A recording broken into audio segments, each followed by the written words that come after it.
Welcome to Circuit 42. Circuit 42. The one-stop location for all things geek.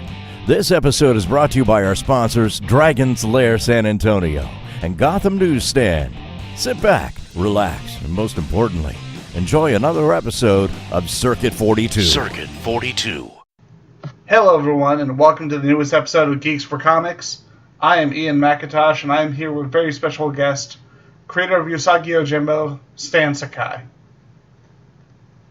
Hi, Ian. Hi, Stan. How are you doing today? Doing pretty good. So, for those who don't know who you are, there's like 5 people on the internet. Who are you, and what do you do? Well, I'm Stan Sakai, and I have been doing the comic book series Usagi Yojimbo for more than 30 years now. It was first published in 1984 in Pages of Albedo number 2, and I've been doing Usagi ever since. I'm the creator, I'm the writer, and the artist. It's you might know Usagi from comic book series, trade paperback series. He was also on television as part of the Teenage Mutant Ninja Turtles, and it's been translated in about 14 different languages. And besides Usagi, I've also been the letterer for Guru the Wanderer by Sergio Alcantara Market Theater, again for about more than 30 years now.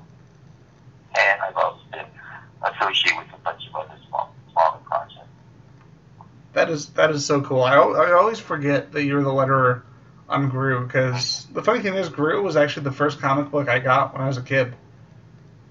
Yeah. Besides Gru, I also lettered the Spider-Man Sunday newspaper strips for about 25 or 30 years, and that one I accepted as assignment because I got to work directly with Stan Lee, who was a writer at the time, and I think now he just edited that. But it was great working with Stan. I remember it was him and Larry who did the Spider-Man comics back in the day, right? For the dailies, yeah. So the Sundays, I worked on the Sundays, and let's see, Paul Ryan had a great run on that. I think Alex Saviat currently does the artwork for the Sundays. And, yeah, they're great writers. Before then, let's see, before Gary was doing it, Larry Lieber did a few Sundays, and, you know, it's really neat. And I especially enjoyed working with Stan. That is so cool. So, how did you come up with the idea for Usagi Yojimbo? Because as someone who grew up on, like my family, we would watch like Hollywood, American, standard movies, but at the same time, my mom introduced me to a lot of Japanese movies, particularly Kurosawa. And when I saw this, I kind of gravitated towards it.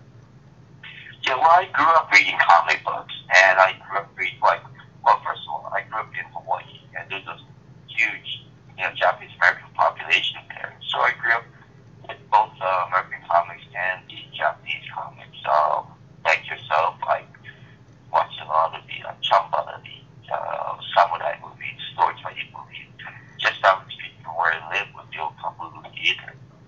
And every weekend they would show samurai movies. So I grew up watching Lone Wolf and Cub, Sasuichi, Tangetsu, and the One-Armed Swordsman, and all the Kurosawa films. So when and I was also an art teacher in college, so I wanted to do a comic book series. And at first it was, I was gearing more towards superheroes, because, I love Kirby's work and Steve Ditko's work. But one day I just drew a rabbit and used kind of into Shonmachi, Samurai Tama, and I loved it. So I created a world of a few Japanese world of anthropomorphic animals, and it's based upon or rather not based on, but more inspired by the history and culture and the folklore of Japan. And that's what I've been doing for the past, 3 decades. Now, obviously, the question that you probably hear at every convention, every creator hears at every convention is, what was your favorite? What's your favorite story that you did, or favorite issue? And that's really a tough question to answer for a lot of people. So I wanted to ask you, what are some of your favorite experiences just working on the comic and working with the character?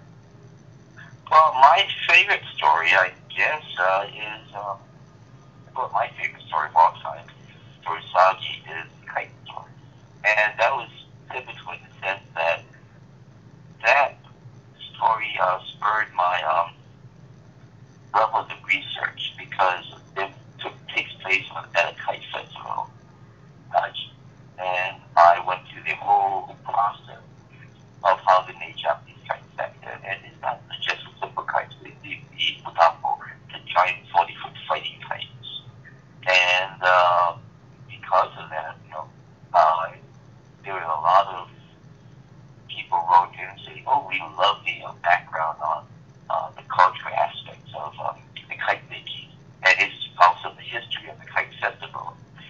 So, that's something I really enjoyed. So I did a lot more research, have to do a lot more research into my stories. Probably the most famous of my stories is Grass Cutter, and it's about the sword Grass Cutter or Kusanagi Suzuki, and its history and how it was given to the people of Japan by the gods, and how it was lost in the Genpei Wars, Japan's civil wars. And it blends folklore and it blends history and adventure. That received the Eisner Award.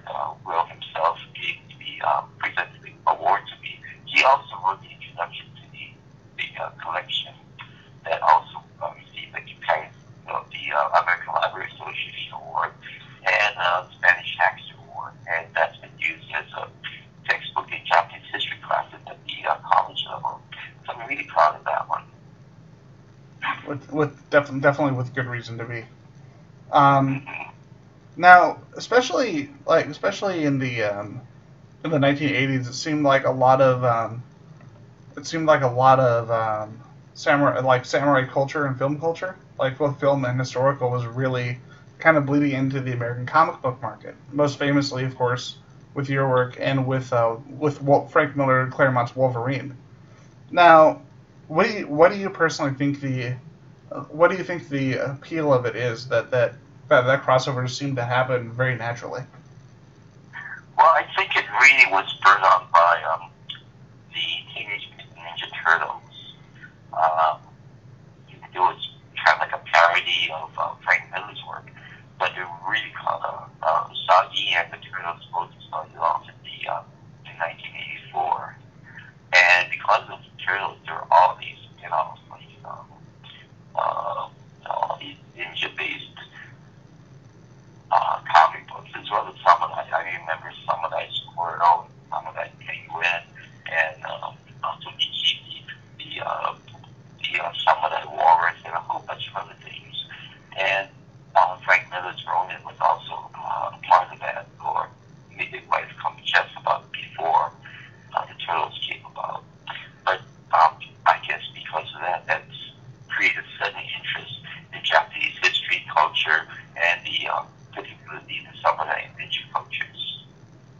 Yeah, because my first exposure to that in comic books was, like a lot of people, was the original Wolverine miniseries, and then it made me kind of start seeking out more and more and more because it was just so interesting, and it's one of those things like any culture, any history like that's so unique unto itself. It's just something that immediately draws my interest. Right, and I remember even before then that the European comics were really popular. The works of Mobius, Alexander Jodorowsky, Esbiri, Herman, Tintin, even the Smurfs. They're all imported from Europe. So I guess after the European phase ended, then they turned more towards the Japanese comics. Yeah, because I remember, like I said, because of the way my family was, I ended up getting introduced to heavy metal maybe a little bit too early, like Heavy Metal magazine, and I think I was 12. And it wasn't like friend of friend. It was my mom and dad who were like, "You'd like this," and they just show it to me. And because of that, I found out about Mobius. I found out about all the people behind heavy metal, its history with Metal Hurlant, and it just. I don't think people now, like like a lot of people getting into comic books now, realize just how important, that was. Yeah, heavy metal was my introduction to Mobius's work. When I saw the introduction of Arzak, I thought, oh my gosh, this is incredible. The story, the artwork, the colors. There's nothing like this was being done in the U.S. market, and that was like a revelation. I remember when he did Silver Surfer Parable with Stan Lee, and I love Stan's introduction because he said that he felt what it was that every fan feels when they meet that favorite creator. Right, yeah. And he said that the first thing he was thinking as he was talking to him was, I hope he wants to do a Marvel book. I'd like to do a Marvel book. I hope he wants to do Silver Surfer. I want to do Silver Surfer. And it's that thing, like, at the convention I'm at this weekend, I was talking to one of the artists there, and we were discussing how I think a lot of fans don't realize or tend to forget when they're at an event like that people are people, that you can approach them, you can talk to them, everybody has their interests, and the worst place that anybody really wants to be, except that they're an egomaniac, is on a pedestal, Right. But with that, you were mentioning the Ninja Turtles earlier, and I wanted to ask regarding Mirage and how you got involved in Ninja Turtles, because I know a lot of people, the first time they saw Usagi Yojimbo was on the Turtles. Exactly.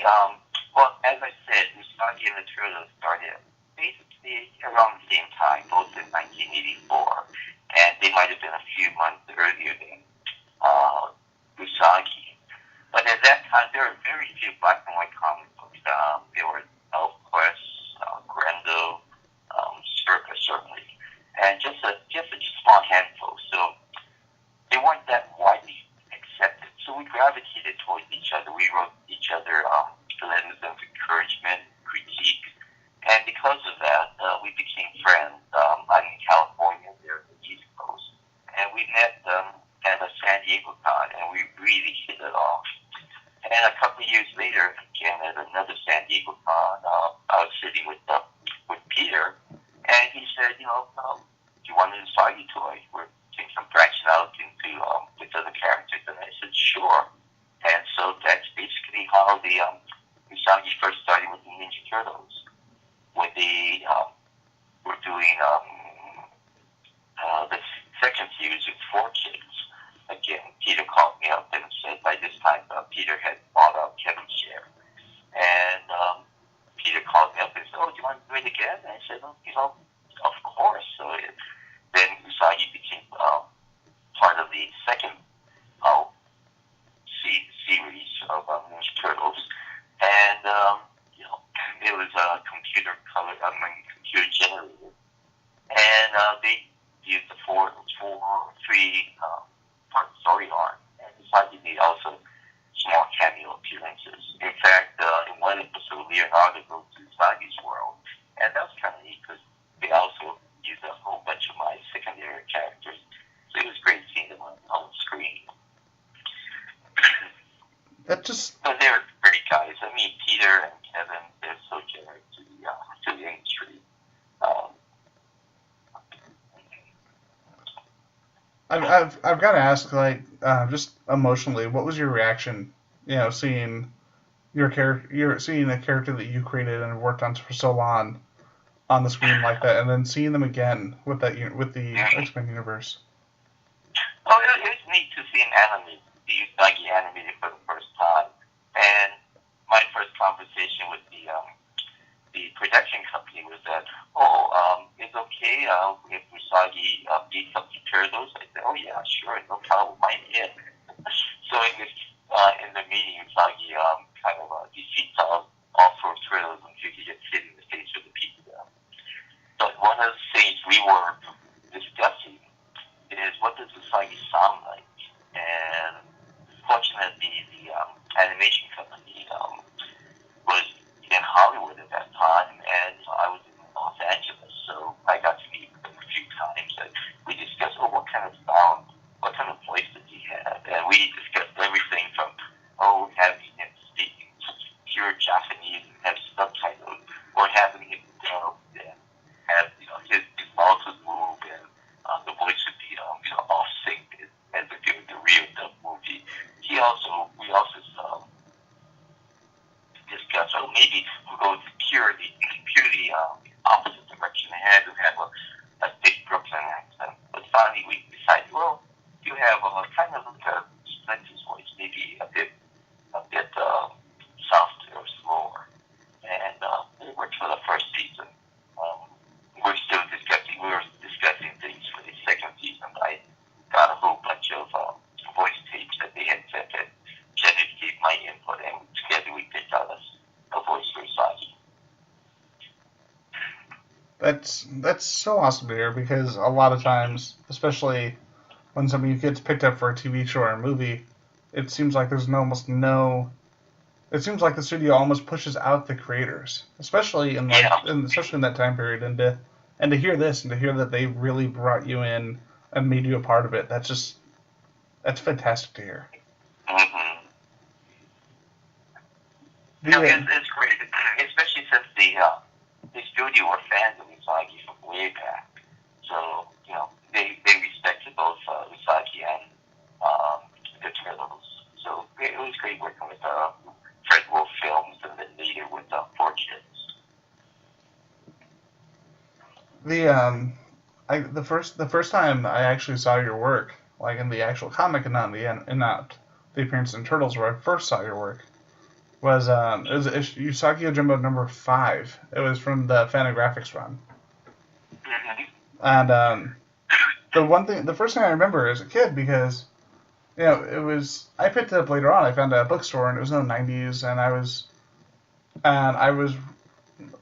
into it like any kid at the time, and I was into like the 90s comics where everything was just over the top and ridiculous, to say the least.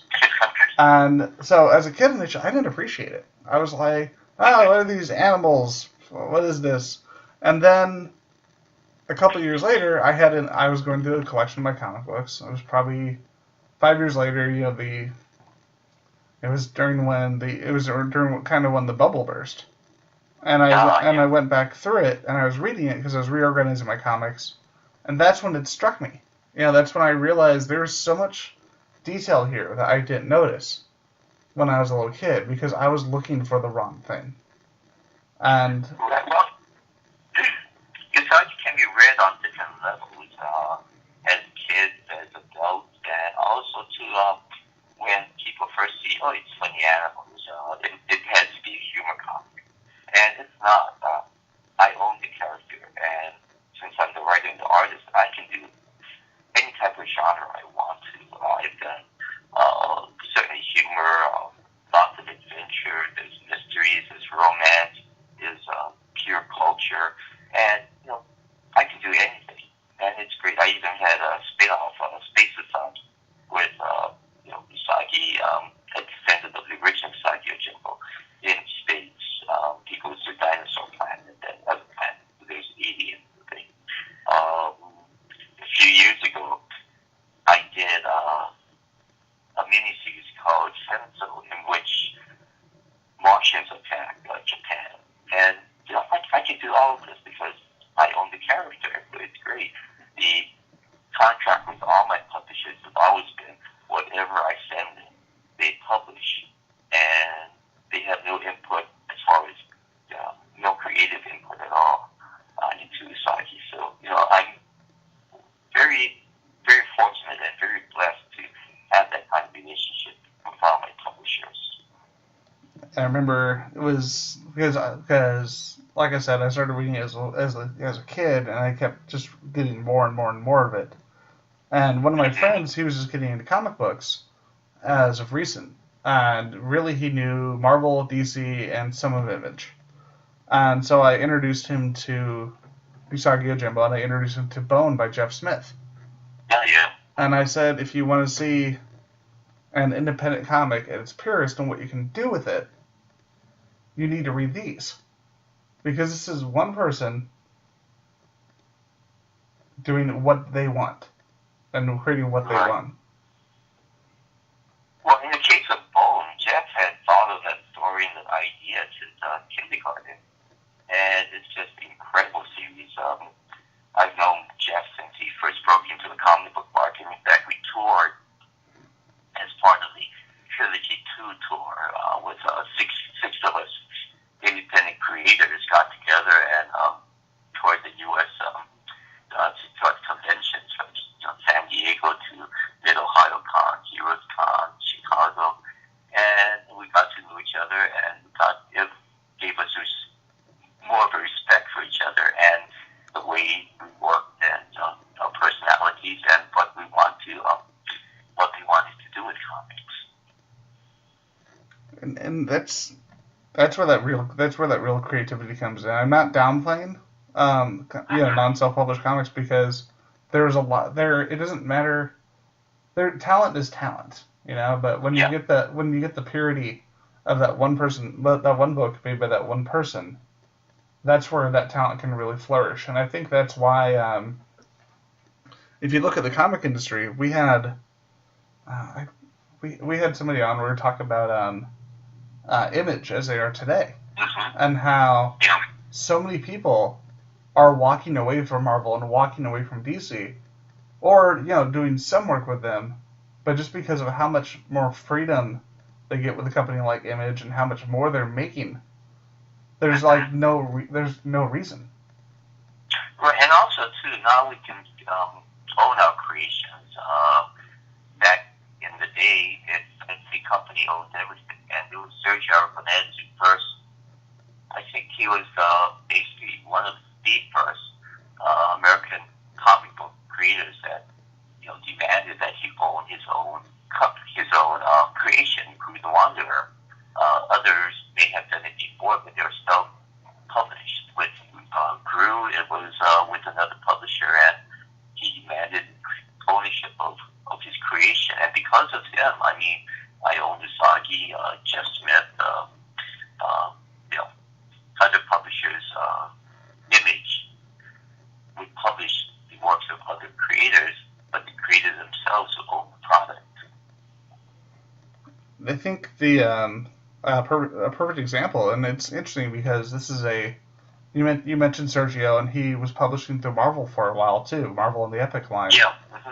And Steve Gerber, I think a lot of people don't realize that he had full creative control of Howard the Duck, which and he had to fight for that. Yeah. But can you imagine? Kirby, all the things he created for Marvel and DC. Can you imagine if he had owned everything he had done for them? It's just astronomical. Half the Marvel universe was created by Jack Kirby. Back then, he could never have owned it. And now, it's like we can own our own things. It's just mind-boggling. And really, it started with you. It started with Sergio. It started with people like Jeff. These are. It's crazy. And while a lot of people do look back at, for example, the original Image team and the work they were putting out with, kind of ironically, because some of it was kind of silly. That was another perfect example of, what? We don't need your Marvel check. And they just did what they wanted. And all of you guys were just... I'm sorry to... I've just grown up on a lot of your work, so I'm sorry to geek a little bit like this. But really, you guys were all revolutionaries, in my opinion. Well, we get to own our creations, and as I said, the contract with all my publishers has always been whatever I said that they publish. And I've gone to a number of publishers, like Fantagraphics Garage. I'm with Dark Horse currently, and I've had great relationships with every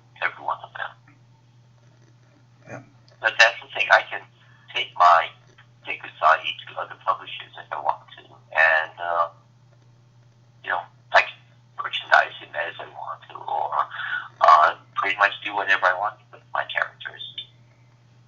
So, one other thing that I wanted to ask you, because we talked about your favorite moment, your favorite storyline in the comics.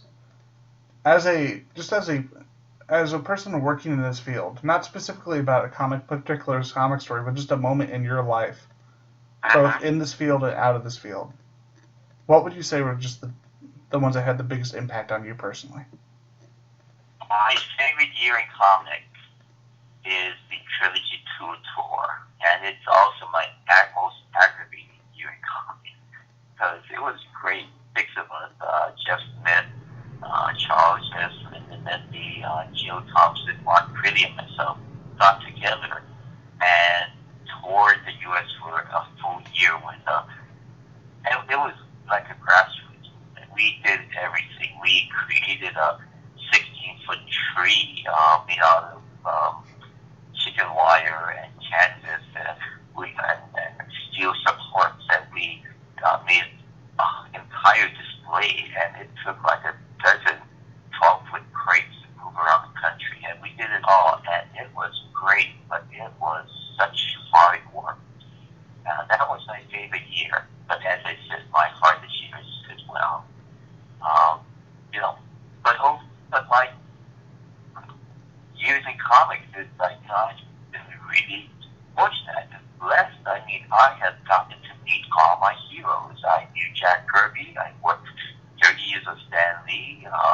Sergio and I have been good friends for the past 35 years, and it's incredible. I grew up in Hawaii, which is as far away from the American comic book scene as you could get at that time, and I never imagined I'd ever meet these people, much less work with them or become friends with them. So it's really neat. I love what I do. It's just amazing. Exactly. I remember a couple years ago I was at San Diego, and it's my one and only time at San Diego Comic-Con, and I need to go again. It was like 10 years ago. And this is before I started my website, so I was still like just this little fan, just going around. I'm still a little fan, but I'm a fan of the website now. But and I'm walking down the hall on preview night, and I look to my left, and I see this person with this giant cartoony mustache. It's very tiny, this kind of shortish man with a big old cartoony mustache just going out to all sides. And I look over, and I just say, "Are you Sergio Aragones?" "Yes, I am. How are you?" Just because that big handshake. And it's like, I just told him right there, you made my first comic book. I have it with me. He said, "Oh, come to the table at Dark Horse. I'll sign it." And it was just one of those moments that you don't expect to happen, but when it does, it's just absolutely amazing. And then I turn to the right as I'm walking the way, and just Neil Adams is just sitting there at a table. Like a little table, which is weird because Neil Adams has a giant table at every show. And he'd sit at this little table, and I'm like, on my left was Sergio Aragones, and on my right was Neil Adams. What is my life right now? Growing up, we didn't have any comic book conventions, but now there's so many. Actually, 2016 was my 37th San Diego Comic Con, and I love going there. You had mentioned Sergio, and so he and I are best friends. I found his name in the phone book when I moved to Los Angeles, and I wrote him a letter, and he called me up and said, "Oh, let's get together." And he invited me to CAPS, Comic Arts Professional Society meeting, we've been good friends ever since. We've gone all over the world together, to Mexico, Spain, Finland, Norway, all over. And he's like a brother. He's a great guy, and such a talent. And I've learned a lot from him. I remember I met you there as well, actually. It was the first time I met you, and then I met you again just at Phoenix Comic-Con, about a couple of months ago. And I remember distinctly because you were working on a commission for somebody, and it was like a baby Godzilla playing with toy cars and just smacking them into one another. And I just thought that was the greatest scene. And like I just remember that story because the idea of like baby Godzilla is just the most adorable and somewhat frightening thing ever. Yeah, we get some weird commissions sometimes. I've had commissions of, I want Usagi riding a bike, or something. It's straight. Most of them are just straightforward. Draw Usagi in a fighting stance, or draw a Ninja Turtle, or once I got a guy saying, "Oh, can you draw Wolverine for me?" And I said, "Well, I can, but I don't usually draw Wolverine. That guy is the Wolverine artist." And the kid said, "Yeah, but he charges too much." So he just wanted a Wolverine drawing, just from someone. So I did him a little Wolverine. I'm just picturing like the whole time you were talking about that. I'm just picturing like a fight between Wolverine and Usagi. How awesome that would be! Actually, that was a commission for San Diego.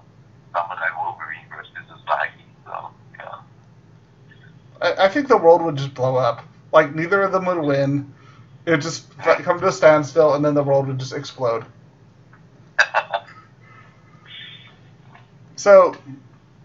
So with that, like, what upcoming projects did you want to talk about? What do you have coming up? Well, I'm continuing with Usagi. Currently, I'm finishing up it's right on my drawing table. Usagi 150 from Dark Horse. And actually, if you add up all the issues of Usagi from different publishers, Fantagraphics, Mirage, and Dark Horse, it has done well more than 200 issues already published. So, and it's the same storyline, basically, because I do everything. It's my story, and it's Usagi's story. Usagi continues to come up both in comic books, and there's a yearly collection. 30 just came out. Also, too, there's a reprint series of omnibus editions where there's 3 trade paperbacks in one big omnibus book, and those are great because it's 3 books for the price of 1.5. And other things, we're doing some Usagi merchandising, and I just love working with Usagi. I did some covers for various companies. I just did one for Archie. There's a King Kong or Kong of Snow Island variant that's coming out soon, and doing projects for other publishers as well. There was one work before we bring the show to a close. There was one work that by you that I still have and I still love, and it was the Bart Simpson's Treehouse of Horror comic. Oh yeah. Where you did the Wizard of Oz, and it's like I don't know why this isn't scary, but it's great, and it was just so cool seeing your take on the Simpsons. How did that come about? Yeah. Well, Matt Groening's kids are big fans of Usagi. In fact, when they were doing Treehouse of Horror, they said, "Oh, you should Stan do something." So they asked me to do a back cover, and I did a Japanese folk tale with Homer Simpson. And then next year they said, "Oh, we want a full story from you." So I did that Wizard of Oz story. And I'd love to do another one, like a really horrific Simpson story, but it's just finding time to do it, and working with them. And they're big guys at Bongo. So, and the Treehouse of Horror stories, the Treehouse stories,